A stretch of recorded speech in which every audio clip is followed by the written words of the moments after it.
Yo, what's up, everybody? Welcome back to Fighting with Friends. It's your boy, Brother Guy, and we are back again today. We are going to be doing a reaction to UFC's Fight Night 113 with Mario Bautista just took the life out of Vinicius Oliveira. And we're also going to be covering the reactions to ONE Championship's Friday fight card that took place last week, 141. That was a bang of a fight card, but some drama as well, not necessarily on the fight card, but like for the fans, right? I'll touch base on that now. Before I do, please like, share, and subscribe to our channel. We are growing exponentially, and last week's Friday fights card is proof of that.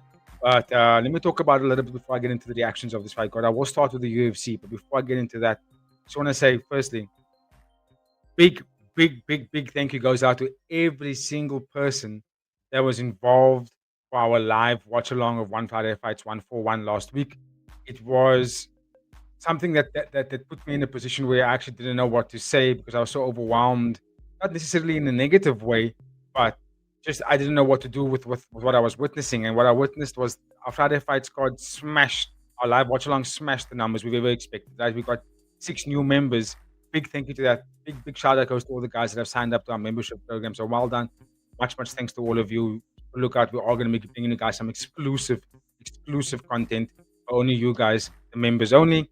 But also our watch hours, our amount of people that tune into the live. There's over 4,000 people tuning in live. That was absolutely insane. We got over 1,000 likes on the video. And then also at the end of it all, there were over 350,000 people that actually watched or tuned into our content. But I will say this, a lot of you that have tuned into our content last week Friday was an expectation to actually watch the fights on our channel. Now, we said it over Friday. We've been saying this throughout the years of being doing this now. We don't have the rights to show you guys the fights, ONE Championship and the UFC. We cannot do that. We just can't do it. And even if we do show you guys the fights on our channel, it will take literally like 30 seconds before ONE Championship or UFC blocks the video and cancels the live. So we won't be able to actually do it. So we can't have you guys watch the fights. So wherever you're watching from, you're tuning into Fighting with Friends, what you're going to expect is a couple of guys on screen literally just commenting live as we are watching the fights.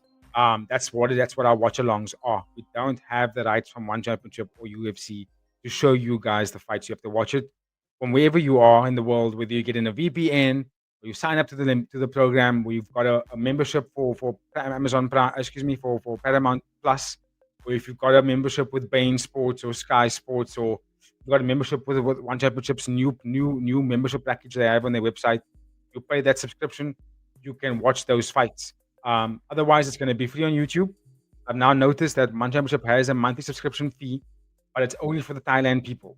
So anywhere else in the world, the first couple of fights on the Friday Fights cards, we won't get access to watching it unless you paid for a ticket, you bought a ticket, or you paid for a subscription. And that monthly subscription that you're paying for, I noticed that it says Thailand only. So if you're in Thailand, you can do it. If you've got a VPN, you can do it. But if you don't have those things, you're gonna have to find a different way, different method. But coming to Friday, Fighting with Friends watch-alongs, you cannot expect to watch the fights on there because we don't have that rights to do so. So if you guys are gonna take back your subscriptions, if you're going to remove the subs on YouTube, that's up to you guys. I'm not gonna force you to stay subscribed to our channel. I will ask for you every time on each video for you guys to subscribe, but if you expected us to show you guys the fights, sorry we're disappointed, but we can't do that. But again, big thank you to everybody that has tuned in over the Friday.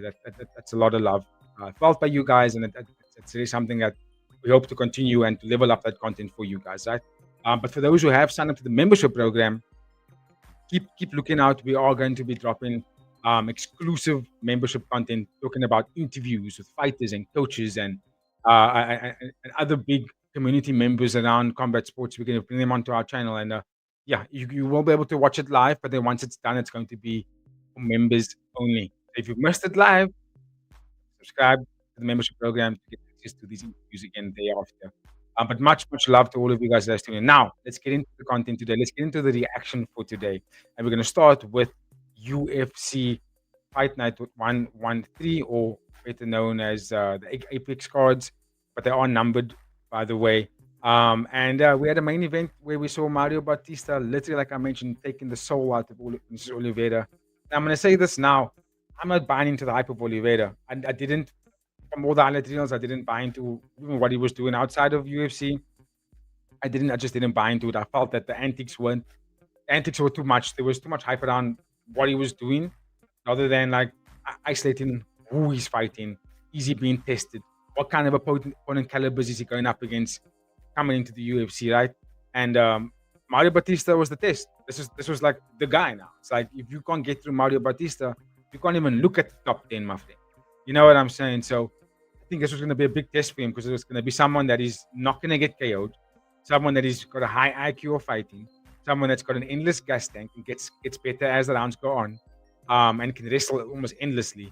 And I felt that was going to be the components of a fighter that Oliveira hasn't faced. And I felt like that's why he was just not going to win this fight. And also, you can tell a lot about the fighter at weigh-in day, face-off days. You can tell a lot about what that fighters, what they feel like going into the fight. And Oliveira, for me, just looked distracted. He didn't look like a fighter that was the mission was in the mind, and he knew what he had to go and execute. It looked to me like he was just, I don't know. He spent more time about the antics of building up this fight rather than actually showing up fit and ready to go and healthily. He didn't even look fit. He looked a bit too swollen for me. Not taking any away from Mario Batista's performance, but he did fight against somebody that, let's be real, I don't even think he showed up properly. I don't even think if Oliveira shows up healthily and fit, that he put on a different performance. I think he still gets beaten by Bautista. But we didn't even get to the third round. We didn't even get halfway through the second round. You know what I mean? So I can tell you now, if Luis Oliveira survives the first 3 rounds, I can bet my entire house at round 4 and round 5, but you still will take him away. And we didn't even get to see that part. But yeah, Bautista fought a fantastic, Bautista, excuse me, I keep saying Bautista. He fought a fantastic fight. But it was a little bit easy for him because this is Oliveira. I don't know what threats he was going to pose to Bautista. I just couldn't see any threats. I was like, what? Okay, he's explosive striker. He's aggressive. He can wrestle, but he doesn't piece you up with multiple combinations. He throws everything is one shot kill. Biggest head kick, biggest low kick, biggest body kick, biggest overhand. He throws everything with cool intentions.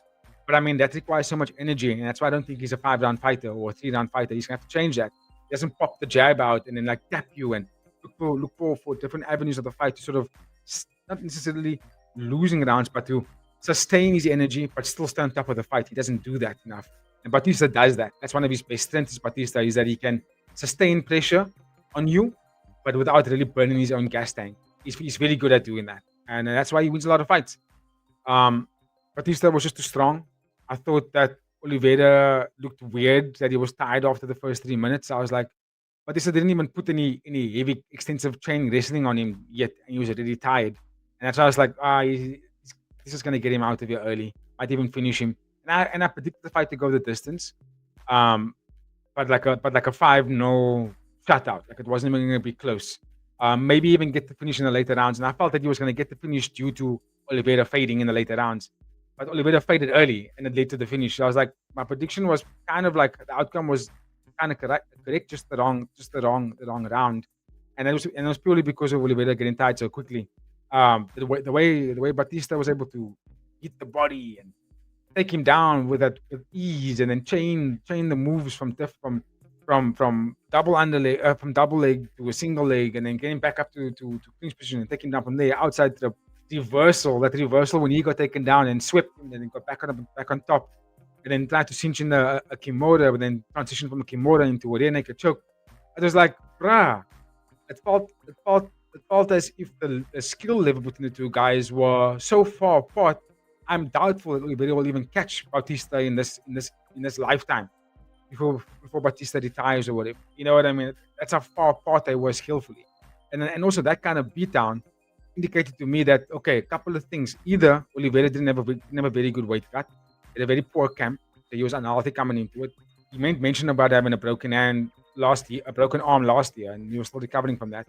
But you wouldn't take on a main event fight if you still were recovering from a broken arm, right? Your coaches would have told you, listen, you can't actually take this fight. If you want to take a fight and you feel healthy to still go and compete in there, maybe not against a Mario Bautista, maybe against someone else, maybe like a Montel Jackson, someone that's like not that highly ranked, maybe a 3-round fight instead of a 5-round fight. You get what I'm saying? And again, at the end of the day, all this is excuses, in my opinion. as a coaching staff, as someone that's involved in coaching, not me personally, but if I was in someone's coaching staff and I'm focusing on the diet of the fighter and their health and the electrolytes and the balance of their blood pressure, all these things, I'm gonna tell this guy and the rest of the other coaching members and say, listen, he's not healthy. In a 5 round fight against someone that's arguably top 5, don't take this fight. But he took it anyway. So that tells me that maybe he did recover, but maybe he just didn't have a very good camp and he had a very bad weight cut. And because he did look swollen and he got tired. He got tired in the first round without even having to deal with anything. Mario didn't even put much on him in that first round. Mario was like just warming up. He wasn't even getting to the now I'm gonna put the pace on you. Now I'm gonna make sure you're gonna fold. He didn't even do that. Mario was still testing the waters in the first round. He was pretty cautious. He even spoke about it post fight. He was like, I wasn't expecting anything much, but like I was expecting to weather a storm, and then there wasn't any storm. So that tells me that Vinicius wasn't really, he wasn't even in this fight. Felt like he wasn't even there. He was just collecting the paycheck and moving on. And I will say his character does make me feel like maybe he should maybe just go up to featherweight instead and go fight there. Or if he continues like this, with this kind of like struggling with weight cuts and putting on such a big character display rather than actually just fighting the fight. UFC will get rid of you very quickly, bro. Especially if you're gonna go on losing streaks. And if he lost in that fashion, right? I don't see him as top 10 material. I really don't. He will get flashy knockouts and make the crowd go ballistic. But when it comes to the elite of the division, they can do everything and they can fight sometimes even 10 rounds. Vinicius Oliveira getting tired after 1.5 rounds indicates to me that you're way off the mark to be competing against the best guys in that division. So yeah, back of the line in my opinion. Which brings me to my next conversation around who should they be fighting next. So for Mario Bautista, I know he called out Corey Sandhagen. I know we also kind of like brushed off the conversation around Song Yadong. I actually think that his next 2 fights are either one of those 2 names. If I'm being honest with you guys, looking at the landscape of the division right now, right? Mario Bautista is number 8. For Marlon Chito Vera is above him, and Davis and Figueiredo. I think that he bypasses all of them, and I think a fight against Song Yadong makes good sense for me, considering he lost to Cody Sandhagen. That was his debut fight. I believe that the loss to Umar Nurmagomedov does kind of put you back, but the only argument that makes sense for the Cody Sandhagen fight is because they're probably going to match up Sugar Sean O'Malley with Umar Nurmagomedov, right? Mario Abdulvashli is probably going to get the rematch against Piotr Jan. So that means Cody Sandhagen doesn't get the O'Malley fight the way we all wanted, right? He already fucked up Song Yadong. And because he fought Mario Bautista in Mario's debut, which was like what I think was 10 or 12 fights ago. So that's years ago, right? So I think a rematch does warrant it. Considering that Mario Bautista, in my opinion, fucks up Marlon Chito Vera, will walk over Davis and Figueiredo, will fucking toss Ayman Zahabi into the bin in 1 round. And then Song Yadong, I don't think that's really a matchup for him. I think he walks with Song Yadong as well. I think Cody Sandhagen will make sense. But I wouldn't be upset if they gave him Song Yadong, because Song Yadong is still a top level guy, just not elite. And I think the fight between Song Yadong and Mario Bautista will be that fight where it's like whoever wins here secures top 5 and they stay in the top 5, unless they lose to someone outside of that top 5. So that could also warrant that fight. But that's why I've got the 2 names on my list here, Song Yadong and Cody Sandhagen, because I think either one actually makes sense for fight against Mario Bautista. But you can let me know in the comment section about that one. Who do you think Mario should be fighting next? And what do you make of his performance? And what do you make of Oliveira as well?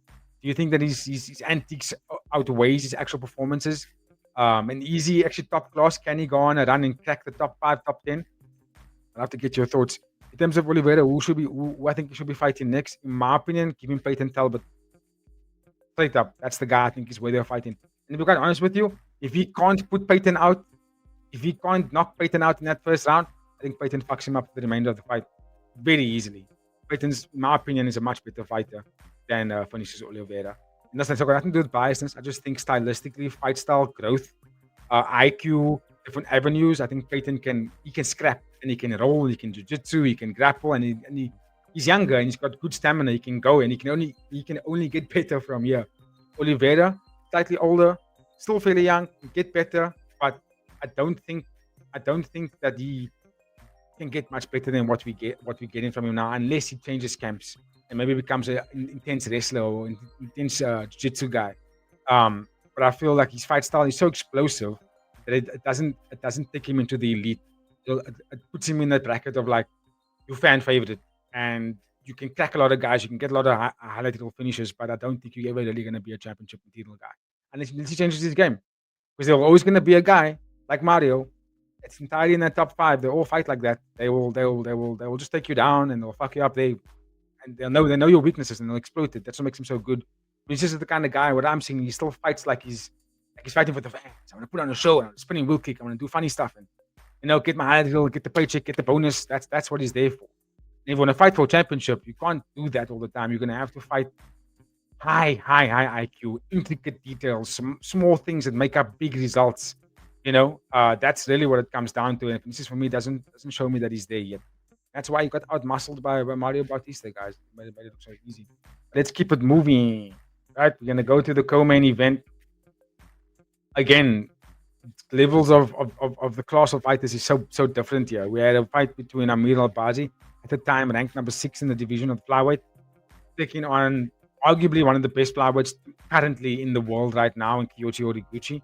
Like if you don't know, go check him out. Like history-wise, I was a big fan of his when he was fighting in UFC the first time, and he was still young at that time, 23, 22, going into 24. Like he was so young at the time and looked so good. Even though he lost to Mighty Mouse, I still felt I was like, oh, this guy he's actually high level. Went on out to the UFC, dominated other organizations, collected belts in other organizations, comes back to the UFC at a good age, like 35 in the flyweight division is really good. I think he can still go on a big run here, and I think beating Albazi in that fashion, dude, like a 3-0, there wasn't a single moment in that fight where Amir put him in trouble and broke his hand in the first round and still beat him up. Come on. He was just too good. Good takedown defense, fantastic grappling on his own side offensively, brilliant striking. And I want to touch on this a little bit because when I was doing the preview to this fight card last week, I remember one of our members in our community, Rory, if you're watching this, love your work, bro. Love the comments. Appreciate the love and the support that's coming from you as well. He made mention on our video last week that he felt that it was interesting that I was mentioning that Kyoji Horiguchi has elite striking. He was like, why do you call it elite striking? When I was comparing it to that of Yuya Wakamatsu, that's in the ONE Championship. And I was saying, the thing about talking about fighters striking and grappling and what's elite, what is elite and what isn't elite, every single individual will have a different rhetoric when they are scoring a fighter. Now, are they going to say what's good and what isn't good, what's elite, what isn't elite? We all have different kind of, like on the surface level, we all agree on the same things. But when we start unpacking things a little bit deeper, we might have different motivations as to how we want to classify stuff. And that's where it gets a bit tricky as to who elite, who isn't elite. It's hard to sort of justify that, right? So when it comes to, if we're taking fighters striking, for example, and we say, okay, that striker has got perfect technique, right? It's got fabulous technique, Kyokushin, beautiful striking. It looks like textbook technique, great stance. When he throws it, everything is so perfect that he's using she's using the correct leverage, how to extend that shoulders, turn the hips.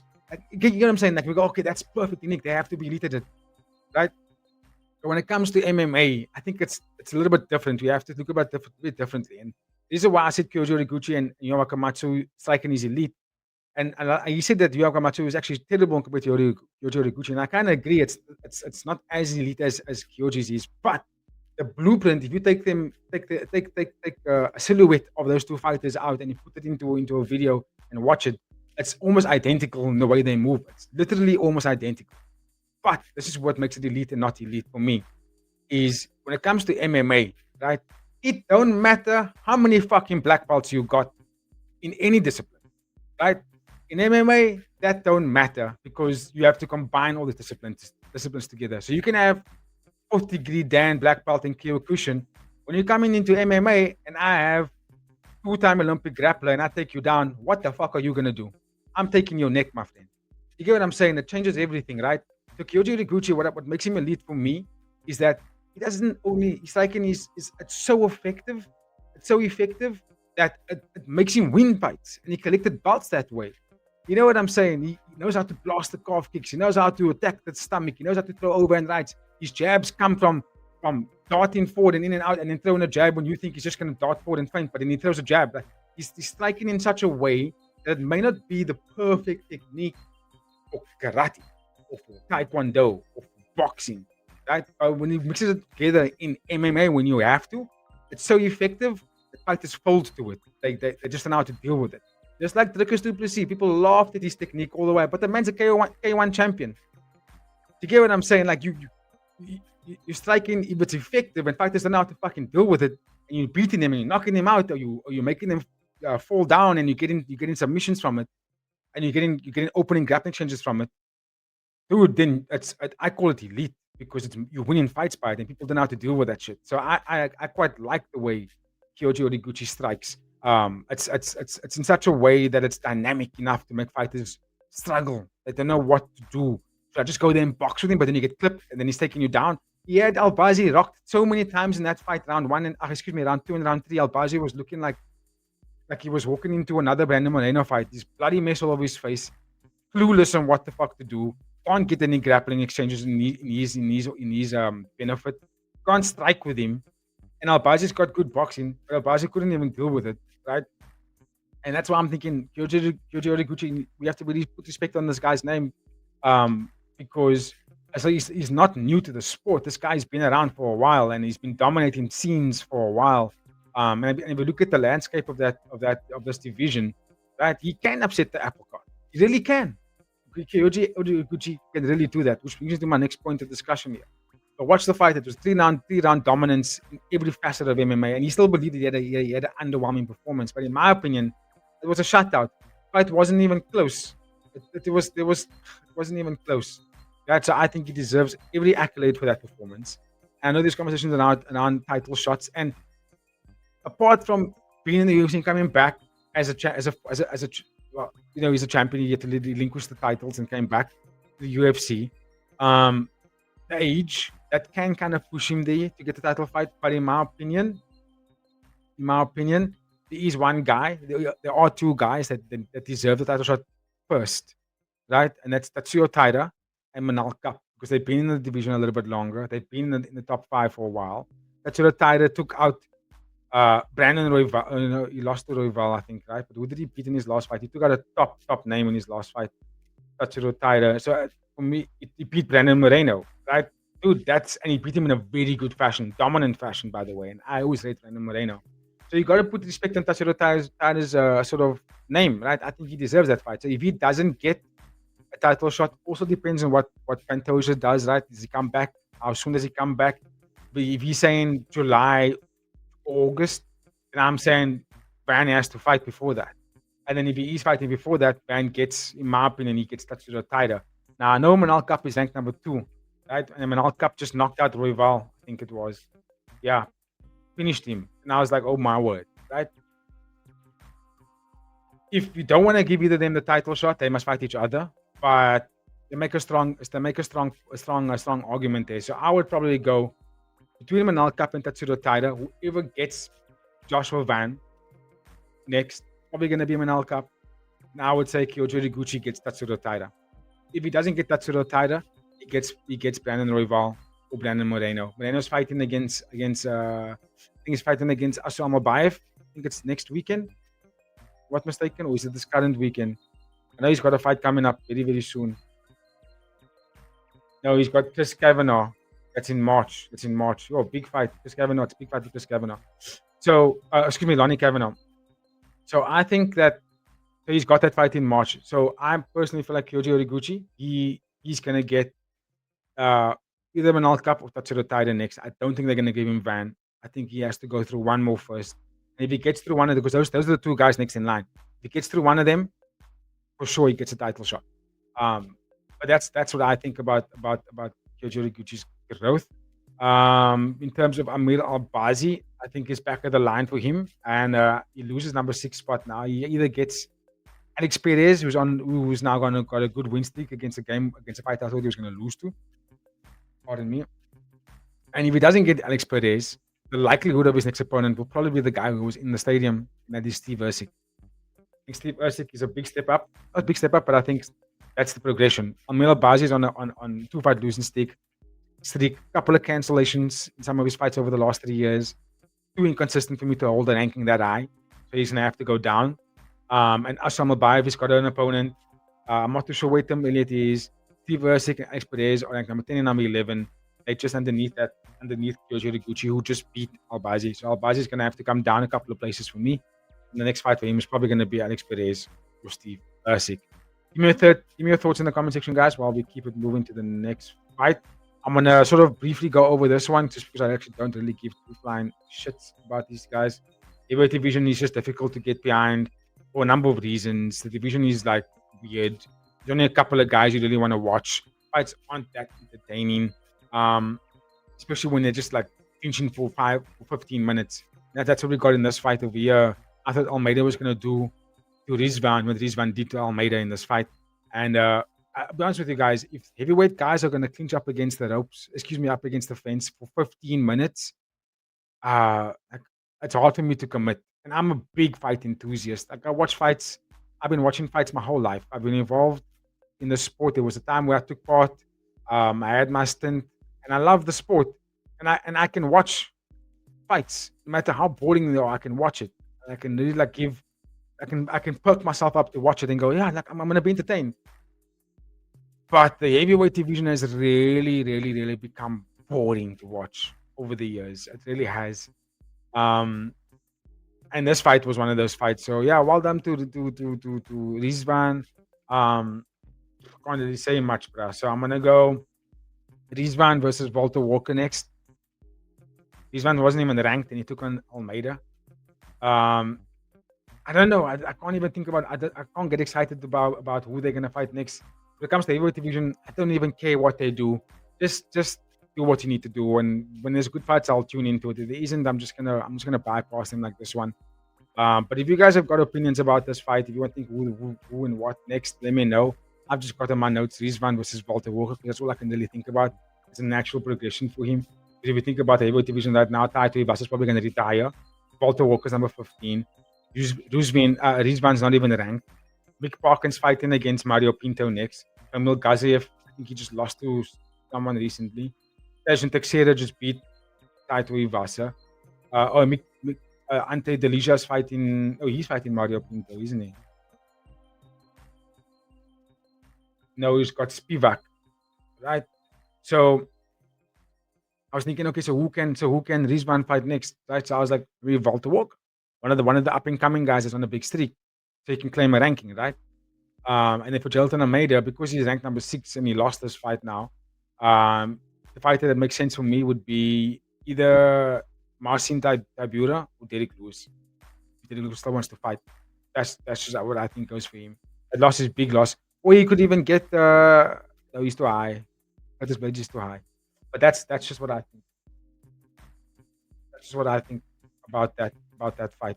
But give me your thoughts in the comment section, guys, while I keep moving to the next one. Excuse me, I just want to check something. Okay. Back again. Sorry, I had to. I'm expecting a package to be dropped off here at my place, so I'm gonna look out for that. Although it's someone at my door. But okay, let's keep it moving. Middleweight division. We had Michael Olizasek, and he took on Marc-Andre Barrial. And this was actually a good fight. This is a bit of a scrap. I enjoyed it. I really thoroughly enjoyed this fight. Because of the adjustments from Marc-Andre. I thought it was brilliant to watch. Michal, it's like a little bit of like, you should have been taking out this guy, but it's okay. He's a tough opponent. Marc-Andre is tough. Even though like it's not really like high caliber, but he's tough as nails, as tough as they get. So yeah, I thought Michal Olizasek was dominant in the first round. Had Marc-Andre in all sorts of trouble, cracked him really hard, didn't spend a lot of energy. Sharp left hand boxing, good left straights, good lifts to the body. Didn't really work with his jab as much as I would like him to. Threw some good body kicks, but didn't do it enough. And there were a few, but there was a couple of body kicks that landed where I thought the reaction from Michal Olizasek when he landed those body kicks was like maybe he actually hurt himself. There was 2 kicks in that fight where I saw him land the body kick, but then he pulled his leg back almost like it was like he might have hit the hip bone instead of the ribs. He might have hit the tip of the elbow instead of the ribs, and I could see it. The impact wasn't really comfortable for Michal Olizasek. He didn't like it, and that made him fight a little bit differently. And Marc-Andre, when he knew that, when he realized, oh shit, he didn't actually knock me out in that first round, he put the pace on Michal Olizasek. He started cracking him with his own right hands. The elbows that he threw, beautiful from fucking Marc-Andre. He threw it in short and tight because he realized Michal Izasek only wants to box. And he's winding up that left hand. He's even letting his right hand drop because he's thrown it with like everything he has. Mark Andre just kept the one guard up and just short that elbow. Tagged him every time with it. And it actually had Izasek rocked. And I thought, you know what? That's 1-1. Going into third, I was like 1-1. Mark Andre came back and he came back really hard in that second round. But then Michal Izasek, because of his good coaching on the Fighting Nerds, he fought smart in that third round. And then I told him, listen, you need to put the face on this kid now. You have to go in there and pull it out of the fire because he actually fought back and he took a round from you. And Izasek did that. He amped up the volume. He spammed the left body shot. He was throwing it a lot in that third round. And I thought he won the third round because he landed more damaging shots and he controlled the pace. Suddenly in the third round, Mark Andre couldn't get success with the elbows anymore. He couldn't even get takedowns. I thought Izasek really switched up really well. So the fight was enjoyable to watch because both guys had in-fight adjustments that won them rounds. And so it came down to the last round. And I was like, that's what I want to see. I want to see fighters go out there and fucking fight and do something about it when they're losing. The fucking Gelton I'm spending a lot, I know, because that Gelton Almeida fight really like put a damper on the card for me. I was like, come on. And even for Rizvan, I was like, yo, like beat him up, bro. Like choke him out. Put the elbows on him. Don't just up against the cage, one shot up, tap, hold him, tap. Like, nah, man. Like in the fight. I always say to people, when you are able to get into dominant positions with grappling, if you know that you're stronger than this guy, you can feel it in there that you can grapple him and he can't really deal with it that much. That means you can get into dominant positions. In the fight, bro. He can't hold a candle in the wind to you. He can't. The fighter can't reverse the grappling. They can't deal with your clinching. Put the fist through their fucking face. Bully him. I don't understand why they don't do this. Rizvan had top control the whole time and he just couldn't really end the fight. I was like, come on. Anyway, this fight was exciting because these guys were really trying to go in there and win. Both guys wanted to win. That's what made for a fantastic fight to watch. So well done to them. In terms of who they fight next, Michal Izasek, still not ranked. 4-fight win streak, still not ranked. I think then you should naturally get the next guy in line. Bruno Ferreira. He's ranked number 15. Right? Kind of similar skill levels. That would be a good fight to watch. If he doesn't get Bruno Ferreira and still gets an unranked guy, right? Who are the unranked guys? Abdul Malik. What's it? Abdul whatever Malik. And what's the other one that just fought now? Atiba Gutierrez. There you go. 2 middleweights, 2 big win streaks. All 3 of them on win streaks right now. All of them trying to crack the division. Let them go at each other. Let's see out of the 3 of them who would stand tallest to actually go on a run and create some noise in this division, right? Let's see who can do that now. Let's see who can be added to the next wave, the generation. Because like if you think about the next wave, right? Dricus du Plessis, Nasruddin Marvel, Anthony Fluffy Hernandez, Brendan Allen, Caio Baralho. Those are the ones that are close in age and go next. You got Easy, got Robert Whittaker, you got Sean Strickland. They're arguably like even Sean Strickland, only 33 years old. So he could still go in there and be part of that generation, right? But Easy and Whittaker and Cannonier and those guys, the Litze and then Paulo Costa, it's like you've had your time and now we need to introduce the next top 10 or the next top 7. So with the names I just mentioned now that are on top of the division, Khamzat Chimaev, with all those names, if you add Atiba Gutierrez and you add Abdul Ramik Malik, whatever his name, and you add in Izasek and these guys, these are the next generation kids. You can put them into that game. So I would say let's have Izasek take on someone like that. Bruno Ferreira, one of those 2 names I just mentioned now. Even Gregory Rodriguez would be a good fight. I'd love to see Izasek starting to get a little bit more high caliber guys, and so we can see where he's at. Right? For Mark Andre Barrio, I'm not too sure. Another unranked fighter for him. I don't think he can really climb the rankings at this stage in his career. But he will always put on big, exciting fights and always like pull out a Canadian card, in my opinion. But yeah, well done to him. He fought really well. Then if you talk about the Jean Matsumoto versus Farid Basharat, this was a very good fight. Again, when you got 2 kids that are really, or 2 fighters that are really well matched up against each other, lots of in-fight adjustments in this fight as well. Farid Basharat pieced up Jean Matsumoto in the first round. Just too fast, too slick. The step-in elbows cut him open. Just everything he was doing in terms of the striking, footwork battle was just ahead of Jean Matsumoto, right? Gene Matsumoto is one of those fighters where you're really gonna have to tap him out to beat him. You can't just look for a knockout. He's too durable. He's too strong. He's too tough, and he pushes forward all the time. And he makes a dog-like kind of fight out of it. So he's a tricky opponent for a lot of guys. And even for Basharat, this is why I like Basharat because he now goes and he's now 15-0, right? I think that's 7 wins in the UFC. And dude, this he's looking good because not only is he such a fantastic striker to watch, but he can grapple. He's got good jiu-jitsu. I thought he was going to lose to Matsumoto if he gets taken down, but he actually held his own there and dominated some of the grappling exchanges. Second round, I thought he lost. I thought Jim Matsumoto came back hard in that second round, sat down on his punches a little bit more, and actually hurt Basharat, backed him up, forced him into grappling exchanges. And that kind of, for me, made Gene win that second round. Going to the third round, it all came down to who wanted it more. I thought even in that third round, Jim Matsumoto was so aggressive, pushing forward so much, but wasn't really garnering much success with it. Whereas Farhad Basharat, even though he was getting backed up in the third round, he still landed a lot of big shots and he was cracking Matsumoto a lot. He had good counter striking, good footwork, played it safe and won the fight. So I thought, well done to that. Won by split decision. Yeah, great fight between the two guys. I thought this fight was actually very, very, very close. That's why I think split decision was the correct decision. And I want to see them fight again. I do think we will see them fight again. They're young. Again, like I was talking about next generations. We will see these guys fight again. Guarantee you that. Maybe not this year, maybe not next year, right? Because the division is still very, very stacked, the bantamweight division. But I can tell you now that 3 years from now, maybe 4 years from now, we will see these two guys fight each other again, Matsumoto and Basha, because they're going to be here for a long time. They are, unless they go on bad losing streaks and UFC starts kicking them out. But I feel like if they continue the way they are, the growth will eventually lead them back into each other's path, and they'll have to fight each other again. But in terms of who they're fighting next, I think for Farid Basharat, I know he called out the top 5 of the division. I don't think he's there yet. So I think progressively we could be fighting next. You could get like a Kyler Phillips. You could get David Martinez. And David Martinez is going under the radar. Or he gets Ayman Zahabi. I can see that being the next fight. For Gene Matsumoto, I think Montal Jackson. But because he lost, I think Montal also lost. I think that would be the next fight for Gene Matsumoto. Or he's going to fight another unranked guy after this. He might even get Basharat's brother next in Javid. Who was Javid supposed to fight? He was supposed to get someone else before he had a later. Oh, he's supposed to get Said Magomedov. Yeah, he's supposed to get Said.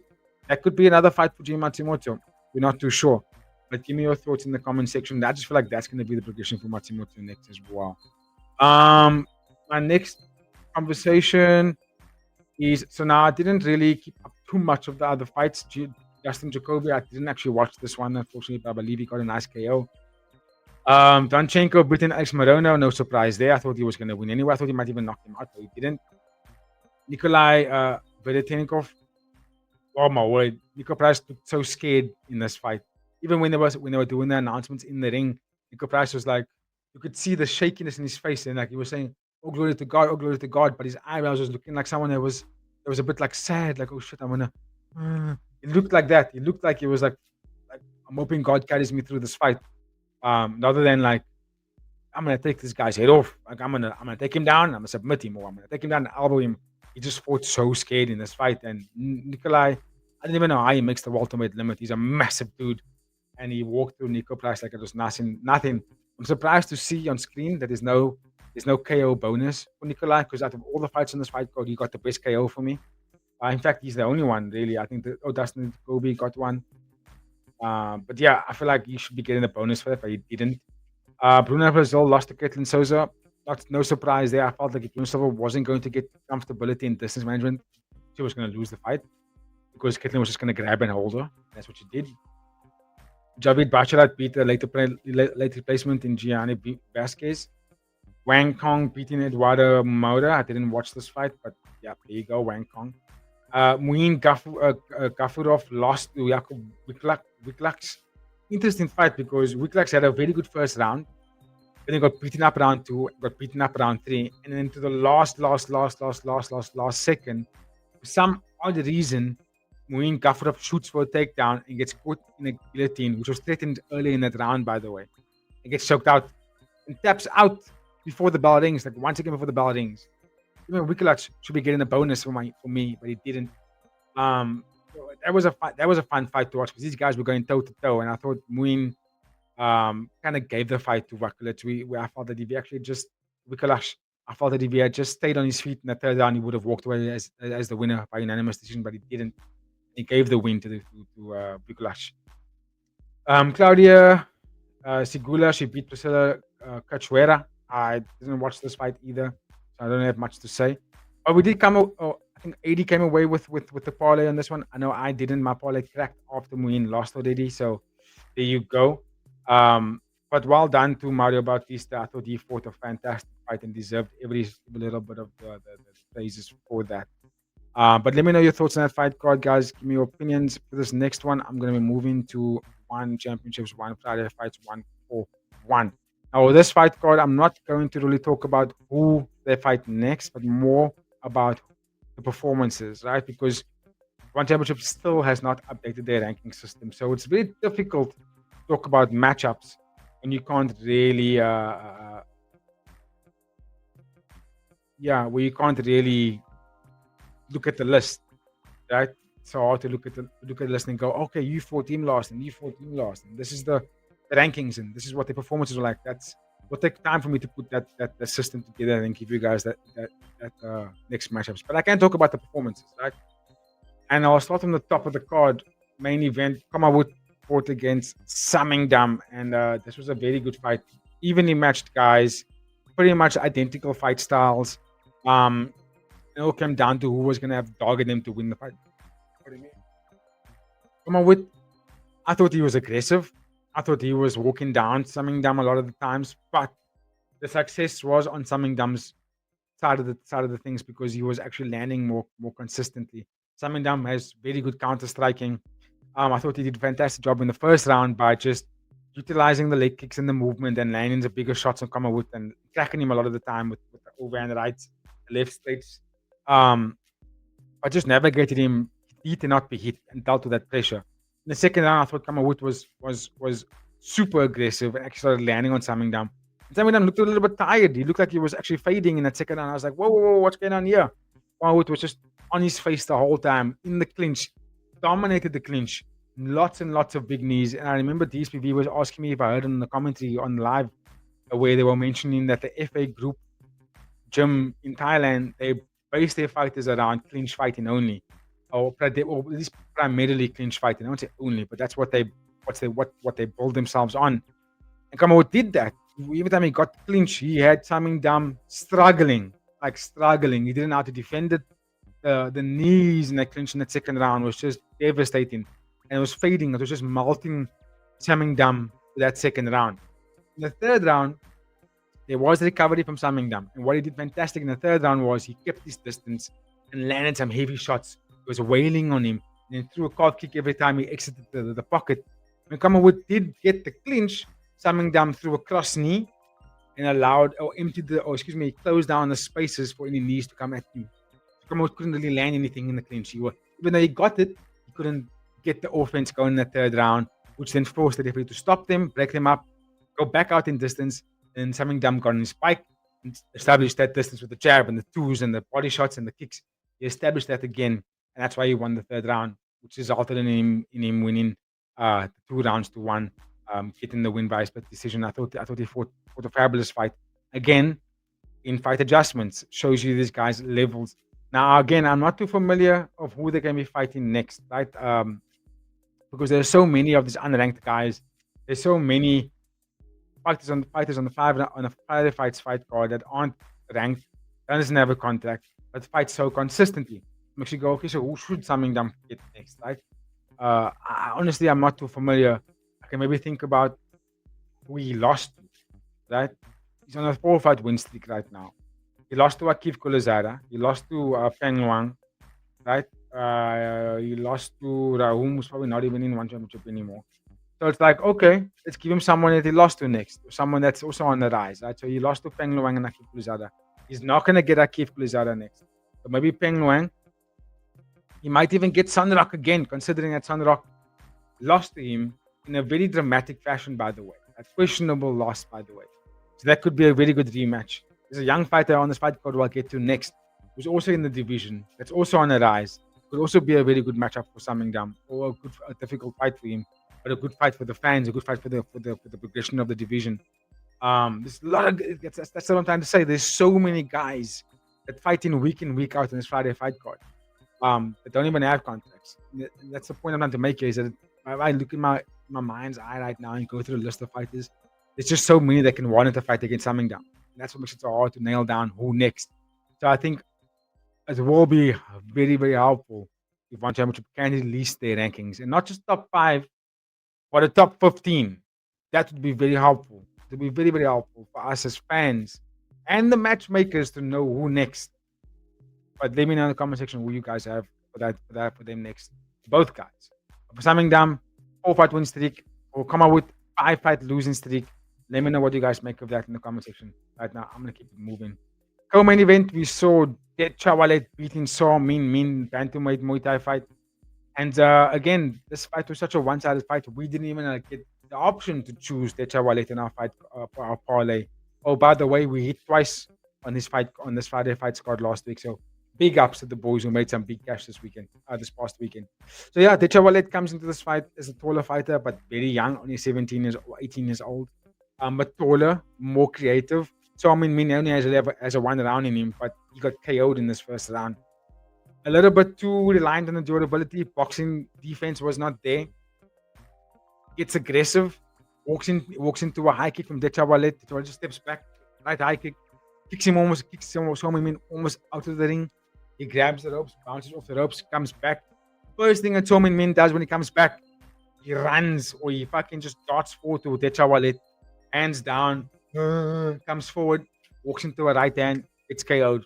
Bang. Fight over. Fight was literally like 20 seconds long. That's something I don't really like about the Burmese fighters, is that sometimes they let go of their defenses and they rely on that and take a shot, take another shot, and I'm like, fucking block it. Check the fucking low kick. Show you the deep kick. Keep your hands up there, bang, go forward. Don't just go. No, my bro. Don't do that stupid shit. Defend yourself. Defend yourself properly. If Somin Min actually kept a good defense, the fight may have looked different in the later rounds. It's only 17, 18 years old. The kid hasn't gone to a third round yet. You know what I'm saying? If you take him into deep waters, you know he's creative, you know he's going to be explosive, he's going to throw flashy stuff at you, right? But if you keep that defense up there nice and tight, you put a lot of pressure on him on the back foot, you target the body all the time, you even spam it, you show him, I'm not going to hit you in the face, my friend.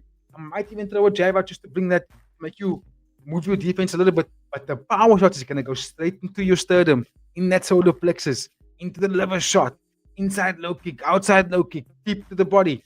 Right, he's taller than you. Why are you chasing a headshot? You get what I'm saying? That's something I've always noticed about these Myanmar guys on the Friday Fight squad. Not all of them are going to be as good as some of the other Myanmar dudes that are in there that are a little bit more skillful, and they actually keep their defenses up and they move really well and they attack the body and they a little bit more have a higher IQ of what to do when they're in there, not just rely on straight up durability. Like, you can't just rely on that in there. You're gonna get fucked up every time you do that. And I personally felt that if Somin Min had gone into this fight with a little bit of a strategy and actually targeted some targets that would have stopped the Chawalet's movement and the explosive nature of him, you would have gotten him into the third round and maybe even fucked him up there. Put him in the clinch, keep him in the clinch.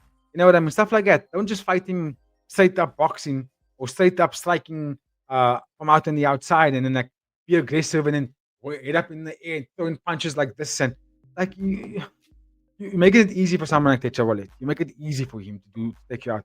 Not to take away from his performance, but I just felt that Somin Min was like a walking punching bag for me. He walked into all those knockout shots. He walked into the high kick. He walked into the straight right, which finished him. So yeah, give me your thoughts, guys. Give me your opinions. But for Det Chawalet, the kid is a problem. He's a problem. But I do think that he must be tested a little bit more. Personally, I feel like I will only really have like full commitment support into Det Chawalet when I can see what he looks like. What he looks like in the later rounds, but yeah, when he's tested with someone that can deal with these style, someone that can put the hurt on him, put him on the back foot, take him into deep waters. Let's see if you still have this nature in you in the later rounds. Someone like that, And if he can get through that, then I'll say, listen, this kid is good. This kid's absolutely good. But for right now, um, fights are a little bit easy for him. It's a little bit easy for him. Give me your thoughts in the comment section. Let's keep it moving. Kunpon beating Son Suk Noi. Big fight. This is one of the fights I picked actually for Kunpon to win. Even though I knew that he was taking on someone that is very high caliber. Like in terms of experience, right? Kunpon is what, 18, 19 years old. Oh, he's 20 years old. He just turned 20. And Son Suk Noi is 31. So he's been in there with the best guys, and also again FA groups or clinch, but he couldn't even get the fight into the clinch. So what I thought Son Suk Noi was gonna do is was gonna low kick him. Seeing that Kunpon does have a weakness in defending low kicks, ESPV sent me a video to see that one of his fights recently where he was outside of ONE Championship, where he got low kicked and he lost by a low kick. And the fights I have seen Kunpon fight in ONE Championship, even though he's won all his fights, there were some fights where his leg got pieced up, and I was like, he doesn't check anything. He doesn't even move his legs away. He just takes those kicks. I don't think that's a very smart thing to do in this division. So Son Suk Noi, he did throw some good low kicks in the first round, but not enough. Then Kunpon kept the fight at his range for majority of the fight. That's why I thought he won the fight. I see it's his split decision, but I kind of think back of it now. It's like, I don't actually know if there was a round that he won. I think maybe the second round, maybe. Like I know people in the comments were saying 1-1, but I was like, yeah, but Kunpon still managed the distance really well. He still landed more. You know, his combos were better. He had Son Suk Noi blocking a lot of the time and having to sort of fight through something. Like for every shot that Son Suk Noi landed, he had to walk through 3 or 4 shots first before he got there.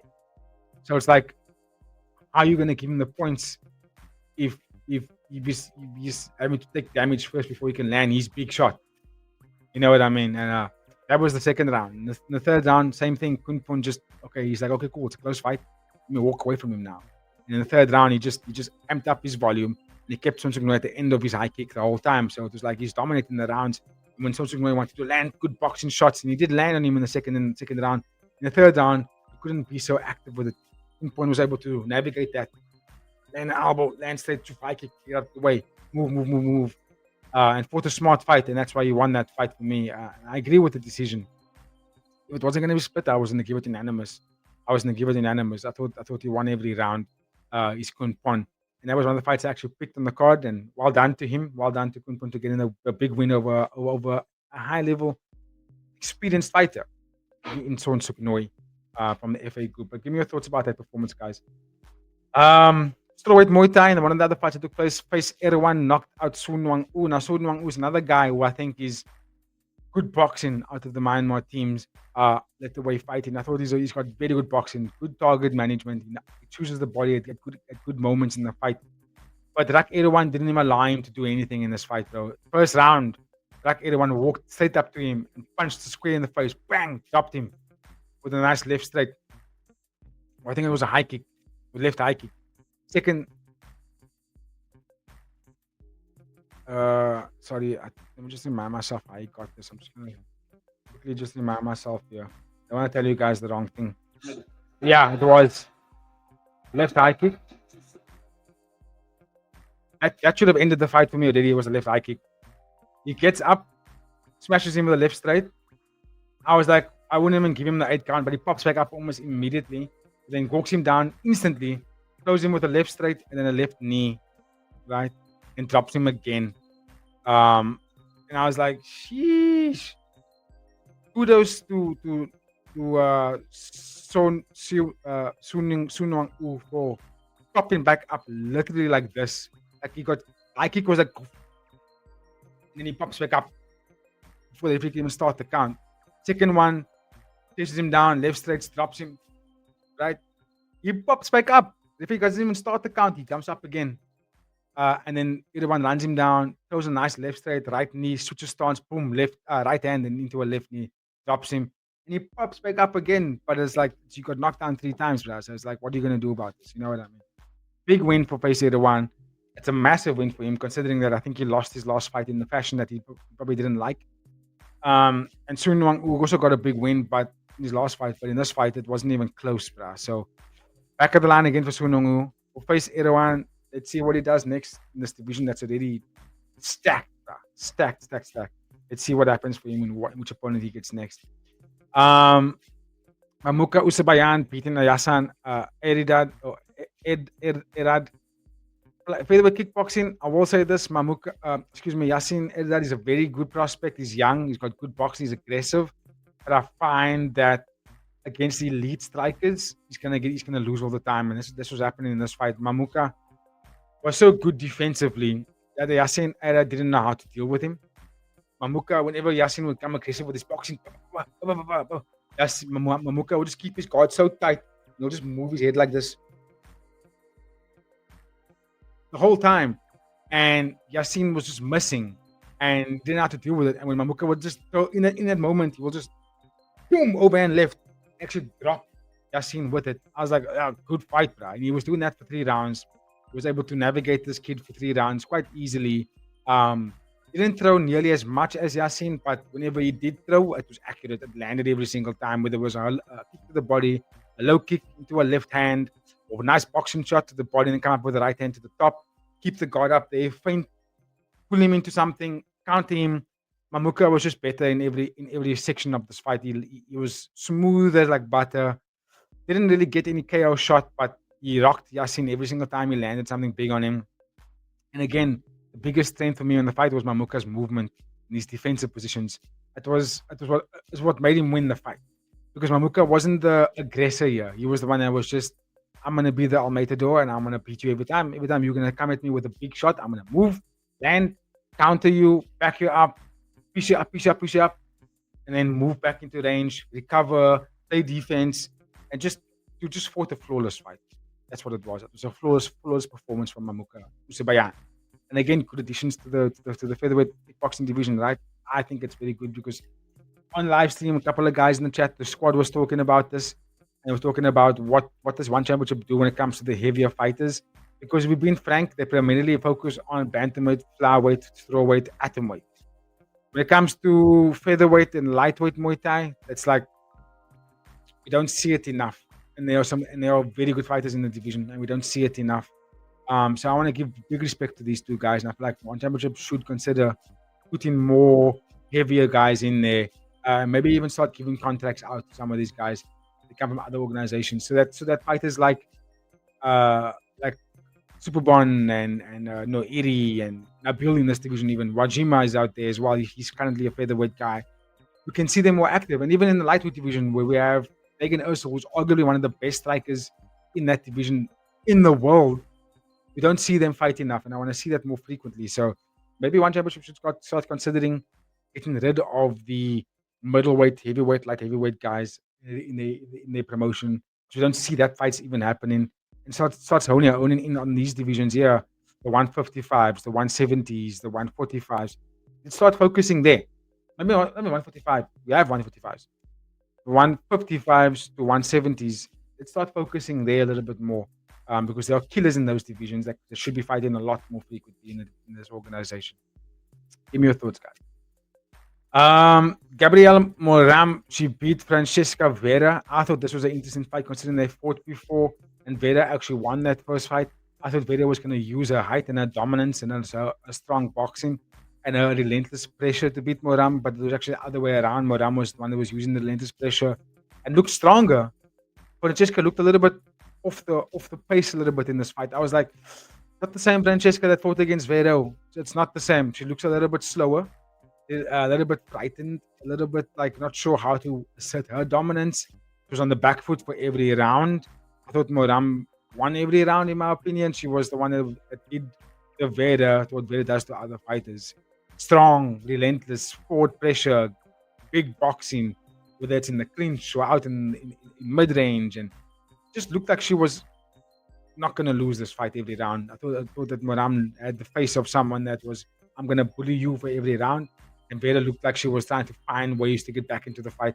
I think in the second round, she did get a very good clinch positions in the second round and actually fought really well, but still not enough to push Moram back. And Moram just bullied her, walked through all the fire that was landed at her, and won every exchange like that by walking through and landing her big shots. And Vera was just getting slower as the round progressed. Surprised by that performance. I'm not gonna lie, very surprised by that performance. But well done to Moram. You took out a big name. both fighters aren't contracted. But I think if they keep fighting like this, One Championship has to give them some kind of consideration, right? Especially when you consider that the women's atomweight division, again, don't even have a lot of ranking fighters. It's like we need to see more. People are more talking about like your Stamps and Morimotos and your Rodriguez and the Pechichas, and those are the names they're talking about. Uh, I think what's it, Buntan? That's throwaway. So when we come into the atomweight divisions, it's like there's only such a handful of fighters that's fighting at this discipline, by the way. And I feel like we're gonna need to get more. I know Erika Bomagawa is there. I'm not too sure if she's atomweight. Yeah, she's atomweight. She's a good prospect. I feel like she can maybe upset this division a little bit. Vero has now got the contract. But again, I want to see a top 10, top 15. I don't want to see just top 3, top 4 every time. I want to see a big list of fighters when it comes to this division and not just the same guys every time, or same ladies, excuse me. But give me thoughts in the comment section about this performance. What do you make of them and what next, right? I'm not too sure, but I feel like let's start handing out contracts here. Because when we hand out contracts, we have rankings, and then we can start seeing them fight more frequently. So what's the incentive now? I'm going to keep fighting for a contract, and I don't even get it. You know what I'm saying? So let's see what happens there. Linktree Ang lost to Haryuki Tanetsu. Big win for Haryuki Tanetsu. He needed this win because he was taking losses, especially when he's putting on good performances but still losing. I thought in this fight he just walked through Linktree Ang. It also looked like he was a weight class above, by the way. I'm not too sure if Linktree Ang is going to be his throwaweight fighter moving forward. I think he might even move down to atomweight, considering that he just got wiped out such easily in his first round. I mean, fights just started and Hiroki walked him down and landed a big, big body kick. And the first thing Linktree Ang does is he breathes in like that. And what does he do? He goes and walks forward. And I'm like, no. That's a sign. I've seen it far too much. When a fighter from Myanmar, when they get kicked in the stomach and they do this thing and they like shout at you and like egg you on to hit them again, that's because they actually like trying to walk through the pain. They are actually in trouble. And another shot to the body is going to put them away. And that's what the Ryuki Tanetsu did. He walked him down and threw a nice right shot to the body, bang, and you can hear it like claps through the crowd, bang, goes down, doesn't recover, gets the finish. And a big win for Hiroki Tanetsu. And he needs that. He needed that win because he was going on a losing streak. So let's see what happens next for him. I thought the fight was a little bit of a layup for him. I thought if it was not Linktree Ang, who was the guy I fought against Jojo Gozali, which I'll get through next soon. If he was fighting against Ryuki Tanetsu, I think it would be a different outcome. A big win for him, and he needed that win, so he deserved the bonus as well. So well done. One, Muhammad Sabri. All the Malaysian fans were big in our chat for the Malaysian fighters on this fight card. One, Muhammad looked good in the first round. He had a double knockdown. In the second round, he had a double knockdown. I was like, oh shit, he's pulling away here. He's looking good with the boxing. Sharp boxing. But Ruma Araya just came back in the third round and got super aggressive and went straight for one. Landed the big shots. Got the knockout by throwing a heavy left elbow. Pieced him up with it. Dropped him with that left elbow, and One Muhammad just wasn't going to recover. He couldn't recover from it. Too tired, too weak to come from it. And to be honest with you guys, I watched tape on One Muhammad in the Thai Fight League. He doesn't have good boxing defense. When he's going forward, he strikes well. But when he has to play defense and look for counters, because maybe he needs to recover a little bit and he can't really get the fight out of there. He has a habit of dropping the hands. He gets a little bit complacent in defense. That's why Ruma was able to catch him. When Ruma went forward and started wailing on him and get the punches, get the elbows, One Muhammad wasn't defending. He was just taking it, boom, boom, boom, boom, boom, boom, and then went down. And I was like, yeah, that's what I thought was going to happen. I had my suspicions about him, and it landed that way. And big win for Ruma because Muhammad, I think, comes into this fight with a big following. I mean, the crowd was supporting him big time. And even our live chat people were talking about One Muhammad the whole time. When's Sabri gonna fight? Did Sabri win? Is Sabri gonna win? And he got pieced up. He won the first 2 rounds, but he lost it in the third round for me. And I always felt that he had that in him. And I saw it. And I only watched him. I watched the tape on him, and I was like, you know what? This guy actually has the quit button in him. You can take him out. And he did that. And Ruma Raya, who went toe to toe with Yunusov, went in here and did what he does best and got the KO. And I liked what I saw because he came out of the fire that he got knocked down twice. And he came back strong, so well done to him. Hiro Marco Mangura took out Mike Ohura, and Ohura, purely jiu-jitsu guy, no wrestling, no grappling from MMA grappling, no striking even. He's just one-dimensional. And I felt he was going to lose this fight every avenue of the fight because Hiro is a massive lightweight guy. He's tall. I think he might even be a welterweight, to be real with you. Um, Came into this fight and just was just too strong, too big, too powerful. Mike didn't even don't know what to make of this fight. Actually, it was just one-sided. Where there was no way that Ohura was going to win this fight. There's no way. There was nothing he was going to be able to do unless Hiro broke his hand or broke his ankle or something. There was just no way he was going to win this fight. Hiro took him down and smashed him. Just control, lots of left shots, ground and pound, ended the fight like that. And deserved the win. Lamnamoonlek for me was performance of the night. I thought he looked fabulous in every single round, making the transition into kickboxing, which is pretty much the type of fight style he was fighting in RWS, by the way. Big gloves, Muay Thai. So the only thing that Lamnamoonlek doesn't need to use is elbows. And I thought that doesn't even make him weaker, considering that the clinch fighting isn't really Lamnamoonlek's game plan. Like, isn't really his forte. Even though he can do it, that's not necessarily where he's good at. So moving to kickboxing just makes him even better, guys. And he looked good in this fight. The body kicks, the boxing combinations, the footwork, staying out of danger, the geography management, the way that he cuts angles when he's getting back up to reestablish himself in the ring and get back into distance where he has all the space to move. He's just an elite fighter, guys. Lamnamoonlek is an elite fighter, and I'm gonna say this now: his next fight should be top 5, straight up. Akimoto, Akimoto, I think would be a good fight for him. Akimoto is the former champion, and in the division, the top 5's ranking, I would say Lamnamoonlek versus Akimoto next. If not Akimoto, there's Wei Rui, Demon Blade. If not Demon Blade, I would say Pitch Fergus, Pitch on if he still wants to compete. But I think Lamnamoonlek for me adds himself into the top 5 or top 6 of that division. There's Haggerty, there's Enahachi. I think Enahachi would be a good opponent for him next. Any one of those names, guys, I think he'd like, especially because Lamnamoonlek is a 2-time champion in RWS. He's fighter of the year twice. I'd say give this guy top 5 ranking right now. He deserves that. Even though his opponent isn't really much to go on about, Daniel Puertas, you have to fight who's in front of you. And I think Lamnamoonlek made it look easy. I really think he made this fight look very, very easy. So watch the highlights. He was just fabulous everywhere. Outboxed him. The footwork was what made him win the fight for me. Was that whenever Daniel wanted to pressure him, just boxing heavy, Lamnamoonlek would just stay out of the range, counted, slipped, re-established distance, double jab, cuts the angle to his right. He's in front of him, lands a big body kick with a nice 1-2, left straight, left high kick. He was just ahead of him in every facet of the fight. So well done to Lamnamoonlek. Deserved every little praise they got from that fight, and I do believe that we're going to see him fight against a high caliber guy next. High caliber guy next. Jojo Ghazali, which is what brought all the guys to our channel, fought against Yi Ying Nuang, flyweight Muay Thai. Yi Ying Nuang fights at also RWS, by the way, and I think he's a very, very good, not RWS, Thai Fight League, sorry. Very good fighter.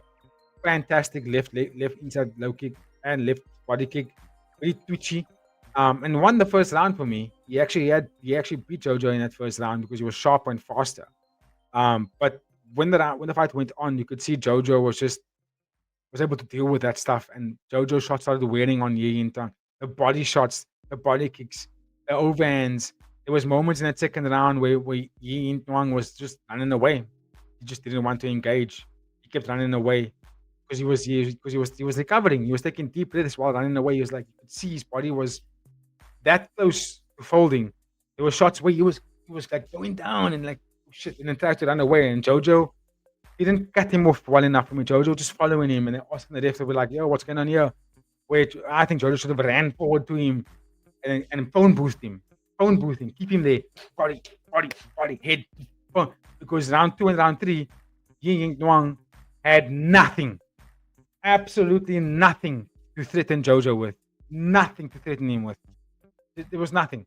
If anything, Yi Ying Nuang, what he could have waited for is for Jojo to punch himself out and then counter him with something. But even that was so dangerous to do. That is too risky. So he just kept running away and kept trying to recover, but he couldn't recover enough to get back and engage with him. He was just too hurt. And Jojo just put the pressure on him. And he didn't get to finish, but the boxing to the body and the body kicks and the teeps that he was throwing on him was just, it was beautiful. And you can hear that that training with Superbond and not and Nong O is leveling up this kid. I know he's cringe. I know he's annoying to listen to on the microphone. I know that he's that way. But that's gonna bring him success. It's gonna bring him big fights. And you look past all that bullshit. He can fight. The kid can fight. And he is changing his game. He's only 18 years old. He is leveling up the game. I kept saying after every performance, I want to see him introduce other stuff than just go in there and throw in hard shots to the head. Can he hit the body? Can he bring the guard down of his opponent and throw a high kick after a nice like a two piece to the combo? High kick. Can he change all that? Can he attack the calves? Can he systematically break you down? Right? And I always felt that he's gonna get there, but in time, we need to be patient with it. And he is showing me that. I'm seeing it in his fights. He is showcasing levels to his growth. I can see it. Um, but you just have to look past all of the cringe things he says on the microphone. But I quite like it because it's going to make for great fights. That's what we're going to get out of Jojo Ghazali. All this bullshit talk that he's doing is going to bring him big fights. That's just the reality of it here. He didn't have to take this fight because he is contracted. I think he is. He didn't have to take this fight. He really didn't. He could have said, okay, I don't have Sean Clamakau next. Are you giving me some random debut guy that's fighting in the Thai Fight League, right? Who lost his last two fights, by the way. Jojo could have said, no. Give me the run back with Johannes Stupinan. I want the Stupinan. Give me Freddie Haggerty. Give me a fighter with a name that's in the promotion already that can actually move me further in the career. Not someone that doesn't have anything in the brand. There's no integrity to him for the promotion. But he took the fight anyway, and he won it. And it was a dangerous fight for him, and he won the fight. So you got to give him props. But I do think that this next fight has to be someone that's contracted, and someone that preferably that's within his age group. That's a high level, like one of these stupid guys. But let me know your thoughts in the comment section about that one. Adam, Alif's younger brother from Sword Japan, meeting Walid Snoozy. Now we didn't get to watch these fights, so I can't really talk about them because we didn't have access to it here in South Africa. This fights, if you were living in Thailand or if you got a VPN, you may have had access to these couple of fights. So I couldn't really get the replays even when I go to the website for ONE Championship to watch this, which I'm able to because I have an account. I still couldn't watch these fights. They only showed us from what's on YouTube, which is not these fights that you see on screen right now. But Adam did get the head kick KO. I did get a glimpse of it, a highlight of it. Excuse me. And it was beautiful. Even before that, he was beating up Snoozy. Beating him up in the first round, gets the knockdown, jumping knees, fast aggressive attacks. Snoozy didn't know what to do with him, and Adam gets the win with that beautiful right head kick KO, which for me doesn't really catapult him into anything. What it does do, it makes the audiences around the world remember the name. That's what's going to happen here. So well done to Adam. Chok D beating Marcian. Couldn't watch the fight. Didn't even know how he got the TKO finish. Still don't get any highlights to watch online. But well done to him. We did pick this fight not to go the distance, and that's exactly what happened. So well done to Chok D. And then Moises as well. I thought he was going to walk through Masaki Suzuki, and he did exactly that. He got the submission. Also couldn't watch the fight. No replays anyway to get on YouTube. But I picked Moises to win this fight, and he did exactly that. So well done to him. Ladies and gentlemen, that is my time. Give me your thoughts on this fight card in the comments section. But I want to talk a little bit about what you can expect for the remainder of the week. Tomorrow, keep a lookout, guys. We're gonna release the details today. Later today, we have a interview live. We're gonna do it tomorrow at 10 a.m. South African time with none other than Nick Atkin himself. He's gonna be on our channel tomorrow. Super excited for that. And then I'm also going to be releasing the preview for One Fight Night 40. That'll be tomorrow. For myself and AD and Nick Atkin, we're gonna talk a little bit about the One Fight Night 40 card. But we're not going to give away too much information and detail about it in terms of like picks and things like that. But later on, you will get a nice preview and breakdown of that fight card. And then on Wednesday, we're going to be doing a preview of the UFC's fight night. Sean Strickland versus... I don't remember who Sean Strickland's fighting, but Anthony Fluffy Hernandez. That's on Wednesday. And then on Thursday, we'll be doing a ONE Championship Friday fights 142 preview, and then also that evening we'll be doing, if I was a betting man, we will be releasing our picks and parlays for the weekend's fights. That's will be Friday fights, and it'll be One Fight Night 49, 540, and it will be for UFC's fight night. And then on Friday, obviously live for the One Friday Fights Fight 152 card. Hope to see you guys there at a bit of course 1 South African time. And then we'll be live again on Saturday for One Championships Fight Night 40. That's going to be a massive one. That's Hemmetsburger versus Jackie Buntan #2. But this time it's going to be kickboxing and not Muay Thai. And then also, we actually won't be live for the UFC again this week because, again, it's not the right time for us. Um, in fact, we won't be live even for the following week. But the week after that, for Max Holloway and Oliveira, we'll be live for that one. Keep a lookout for that, guys. So that's what you can expect. Please smash the like button, subscribe, do all the fun things, get in the comment section. We are boosting. If you want to subscribe to our channel and buy a member, simple as becoming a member. It's very easy. It's as cheap as $1, literally $1. What it does give you access to is all our exclusive content, which will literally just be all our interviews that we get in for our fighters. Next week, Monday, we have Bokang Mosenane coming up on that one. We're going to be giving us more details throughout this week, so keep a look out for that. Interviews after interviews, but they are going to be members only after the day of release. So when we go live with them, you can join it. But once that live is finished and you've missed the interview, you can only get access to that interview again once you subscribe to our channel as a member. But okay, ladies and gentlemen, that is all my time from myself and the Fighting with Friends team. Have yourself a fantastic week. Stay healthy. Get into fight camp. Have a good time. Be good to everybody. Much love to all of you, and we will catch you on the next one. Cheers. Pam damn.